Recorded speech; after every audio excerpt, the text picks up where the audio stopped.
Vorrei chiederle qualcosa su un altro tema, che è quello del Fiscal Compact. Voi chiedete una revisione del Fiscal Compact, se sarete eletti. Ora però il Fiscal Compact, diciamo, non può essere stracciato da un singolo paese, insomma, no? Ci vuole una politica concertata a livello europeo, un cambiamento concertato. Vorrei capire cosa volete cambiare del Fiscal Compact se siete eletti. In Europa vanno cambiate le regole, va cambiata la presenza del nostro Paese in Europa. Io credo che il Fiscal Compact vada rivisto completamente, però al di là di quello noi dobbiamo costruire un'unione politica europea, non un'unione monetaria. Oggi questa storia dell'euro sì, euro no, che qualcuno porta avanti come cavallo di battaglia populistico, anche questo, è una grossa presa in giro, perché sostanzialmente il problema non è l'euro. La Germania ha l'euro e stanno benissimo, in Italia abbiamo l'euro e stiamo malissimo. Allora il problema non è la moneta, è come usi quella moneta. Io ricordo quando fu introdotto l'euro nel nostro paese e abbiamo cambiato al 50%, cioè in un giorno abbiamo perso il 50% del nostro potere d'acquisto, a fronte degli altri paesi che questo non hanno fatto e stanno andando avanti. Allora noi dobbiamo puntare a un'unione politica, dove il paese più forte aiuta il più debole a diventare più forte e insieme si cresce. Questo non è accaduto. Noi abbiamo scelto uno slogan, europei non tedeschi, ma non perché ce l'abbiamo ovviamente con il popolo tedesco, che è un popolo amico, ma proprio per evidenziare questa politica distorta della Germania che, imponendo l'austerità ai paesi in difficoltà, di fatto li condanna a morte, perché parliamo con franchezza, se tu a un bambino dai un peso da 1 chilo da trasportare, il bambino lo trasporta, se gli dai 100 kg il bambino non è che trasporta quel peso, il bambino ci rimane. E allora il tema vero è: creiamo l'unione politica, ma bisogna essere autorevoli e farci rispettare. Introduco un tema. Lavoro. Per quanto riguarda il lavoro noi prevediamo l'istituzione di un contratto collettivo di lavoro europeo per fare in modo che i lavoratori italiani abbiano gli stessi diritti e gli stessi stipendi dei lavoratori europei. In Italia lo stipendio medio, per chi ha la fortuna di averlo, è 1.500 euro, queste sono le statistiche. In Germania, Francia e Inghilterra siamo intorno ai 2.300-2.400, a fronte di un costo della vita più basso. In Germania la casa costa al metro quadro meno 44%.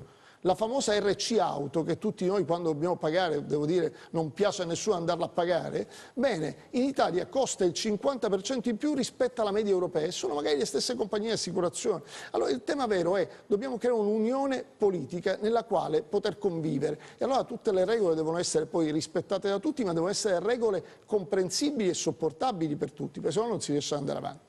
Messina, lei diceva prima il contratto nazionale europeo in qualche modo. Contratto collettivo di lavoro europeo. Esatto. Sì. Ecco, ma equiparare solo i salari o anche equiparare le norme che nel resto d'Europa rendono il lavoro più flessibile? Assolutamente no, dobbiamo equiparare, non solo i salari, non è solo un problema di stipendi, ma è un problema di gestione del lavoro. Ma noi abbiamo fatto una proposta che è quella del nostro sblocca lavoro, che a differenza del Job Act, che parla, a parte dovremo vedere i contenuti, ma che parla di gestire un lavoro che non c'è, perché di fatto noi dobbiamo creare nuova occupazione, noi prevediamo la possibilità di rendere un lavoro flessibile, attenzione, non precario.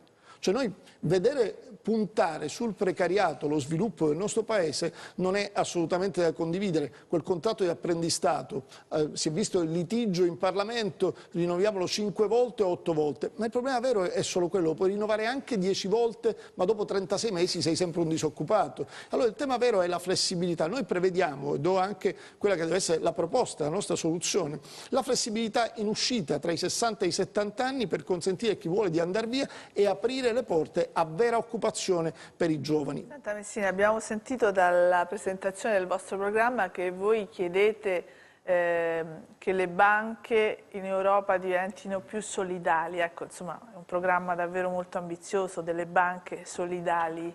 Perché? Che cosa vuol dire? E cosa dovrebbero fare le banche? Quali misure si dovrebbero ottenere, d'accordo con tutti gli altri paesi europei, ovviamente? Certo. Allora, le banche ovviamente fanno le banche, però le banche prendono anche dei soldi. Allora, quello che noi proponiamo è un tasso soglia di usura europeo.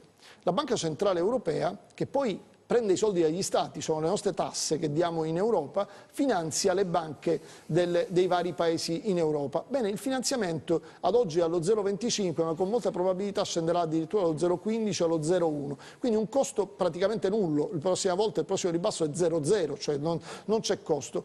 Ecco, allora perché in Italia le banche finanziano le piccole e medie imprese o le famiglie quando le finanziano, al 8, 10, 12% e la media di finanziamento in Germania, in Francia, in Inghilterra è al 2-3%. È chiaro che non rendi nemmeno competitive le nostre aziende. Il costo del denaro è identico. Allora è chiaro che devi costruire una regola per cui tutte le banche possano rispettare una certa soglia.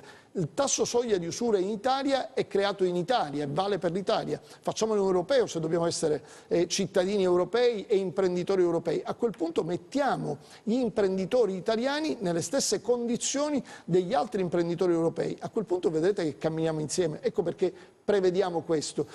Per fare questo però ovviamente bisogna fare in modo che le banche prendano i soldi, ma che ci sia un controllo da parte dello Stato sull'utilizzo. Io ero capogruppo in Commissione Finanze per l'Italia dei Valori nella precedente legislatura e in quella legislatura, quindi 2 anni fa, furono date alle banche italiane 256 miliardi di euro dalla Banca Centrale Europea. Io con 2 interrogazioni successive, era ministro, peraltro era Presidente del Consiglio Monti, chiesi per 2 volte, scusate, ma di queste somme quante sono state utilizzate per finanziare famiglie e quante imprese nel nostro Paese? La risposta, potete andare a prendere gli atti parlamentari della Commissione, 0, perché furono utilizzati per ripianare i bilanci delle banche o per comprare titoli del debito pubblico italiano, dei cui interessi dobbiamo sempre pagare noi. Allora capite, se non c'è uno Stato autorevole che impone delle regole, è chiaro che ognuno fa quello che vuole e ne approfitta, però andando di questo passo il nostro Paese sta morendo.